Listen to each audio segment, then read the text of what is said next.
करडाचं वाढ नियोजन आणि संगोपन ह्या सिरीजमध्ये तुमचं स्वागत आहे. आज आपण ह्या व्हिडिओमध्ये बघणार आहे की करडांना दूध ॲक्च्युली आपण किती पाजायला पाहिजे.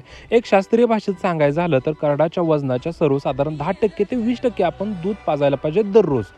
तर आता तुम्हाला खाली एक चार्ट दिलेला आहे, तो चार्टनुसार आपण त्याला दूध पाजायला पाहिजे. त्याच्यामध्ये सगळं दिलं आहे, 1 किलोपासून 20 किलोपर्यंत आपण दिलेलं आहे करडाचं वजन आणि करडाच्या 10% 20% आपण सगळ्या गोष्टी दिल्या. एक उदाहरण घेऊया, करडाचं वजन 6 किलो आहे, तर 6 किलोच्या करडाला वजनाच्या 10% आपण किती दूध पाजायला पाहिजे एका दिवसामध्ये 600 ml.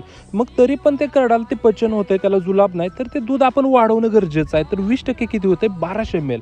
म्हणजे थोडक्यात सांगायचं आहे की करडाच्या पचन संस्थेवर ह्या गोष्टी डिपेंड आहेत. मग त्या करडं 20% जर दूध पाजून जर पचन होत असेल तर नॉर्मल तुम्ही वाढवलं तरी चालतं. एक सिंपल आहे, तुम्हाला सांगतो. ज्यावेळेस आपण करडांना दूध पाजत असतो त्यावेळेस करडं काय करतात की पटपट भुकेपोटी दूध पित असतात. पण अशी एक स्टेज येते की त्यांचं पोट भरतं, त्यावेळेस ती करडं काय करतात, तोंडात जो सड धरलेला आहे तर सड सोडून देतात किंवा बाटलीचा निपल सोडून देतात.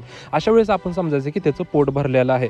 सुरुवातीला आपण त्या करडाला चीक पाजणं खूप महत्त्वाचं आहे. चिकामध्ये भरपूर चांगले घटक असतात, रोगप्रतिकार शक्ती वगैरे व्हिटॅमिनची कमतरता भरून निघते. सर्वसाधारण पहिले 3 दिवस आपण दिवसातून 4 वेळा दूध पाजायला पाहिजे. 3 दिवसापासून 15 दिवसापासून आपण दिवसातून 3 वेळा दूध पाजायला पाहिजे. 15 दिवसापासून 2.5 महिन्यापर्यंत दिवसातून 2 वेळा आणि 2.5 महिन्यापासून म्हणजे 3 महिन्यापर्यंत शेवटचे 15 दिवस आहे ते 1 टाइम दूध पाजायला पाहिजे. कारण 90% वजन वाढ हे दुधावरती डिपेंड असते. दूध पाजणं खूप महत्त्वाचं आहे.